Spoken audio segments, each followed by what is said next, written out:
പ്രതീക്ഷയുടെ നല്ല നാളുകൾ സമ്മാനിച്ചുകൊണ്ട് നമ്മുടെ നാട് 69-ാം വയസ്സിലേക്ക്.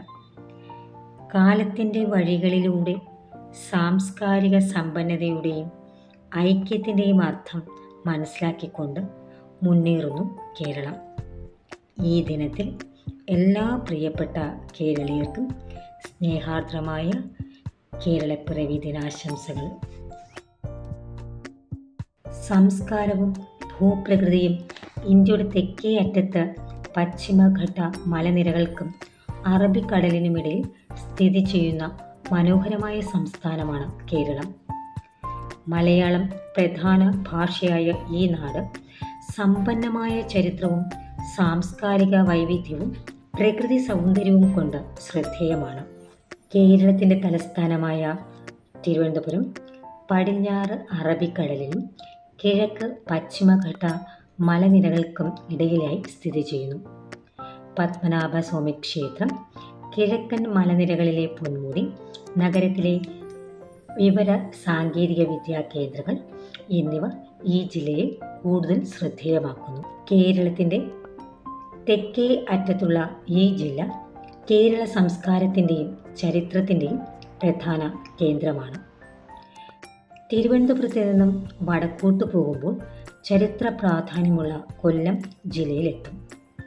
പൗരാണിക കാലം മുതൽക്കേ വിദേശ വാണിജ്യ ബന്ധങ്ങൾ നിലനിന്നിരുന്ന പ്രധാന തുറമുഖമായിരുന്നു കൊല്ലം.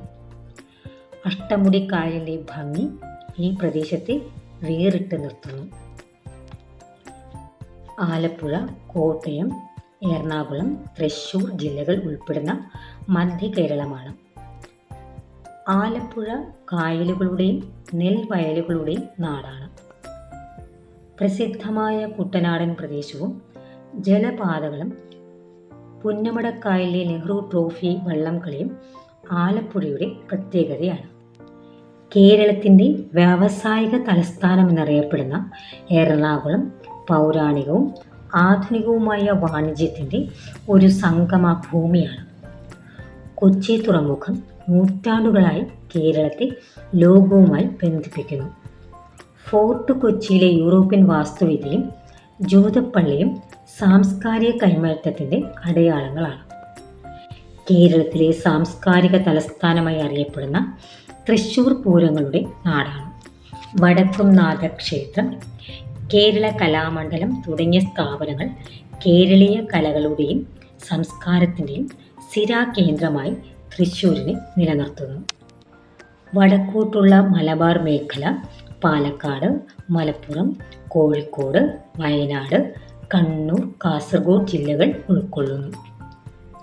പാലക്കാട് ജില്ലയാണ് കേരളത്തിൻ്റെ നെല്ലറ. പാലക്കാടൻ ചുരം കേരളത്തെ തമിഴ്നാടുമായി ബന്ധിപ്പിക്കുന്നതിൽ ഒരു സുപ്രധാന പങ്ക് വഹിക്കുന്നു. ചരിത്രത്തിൽ കളരിയുടെയും മാപ്പിള കലകളുടെയും കേന്ദ്രമായ കോഴിക്കോട് കേരളത്തിൽ ആദ്യമായി യൂറോപ്യൻ കപ്പലുകൾ വന്നിറങ്ങിയത് ചരിത്രപരമായി പ്രാധാന്യം അർഹിക്കുന്നു.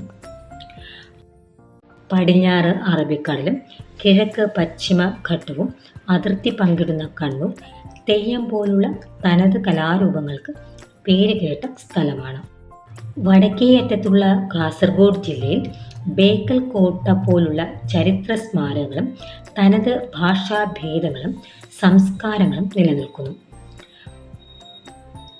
ഭാഷയും മലയാളമാണ് പ്രധാന ഭാഷ. കഥകളി, മോഹിനിയാട്ടം, കളരിപ്പയറ്റ് തുടങ്ങിയ തനതായ കലാരൂപങ്ങൾ കേരളീയ സംസ്കാരത്തിൻ്റെ ഭാഗമാണ്. ഭൂപ്രകൃതിയെ 3ആയി തരംതിരിക്കാം. പടിഞ്ഞാറൻ തീരം, മധ്യനാട്, കിഴക്കൻ മലനാട് എന്നിങ്ങനെ. അറബിക്കടലും 44 നദികളും നിരവധി കായലുകൾക്കും ഈ ഭൂപ്രകൃതി മാറ്റുകൂട്ടുന്നു.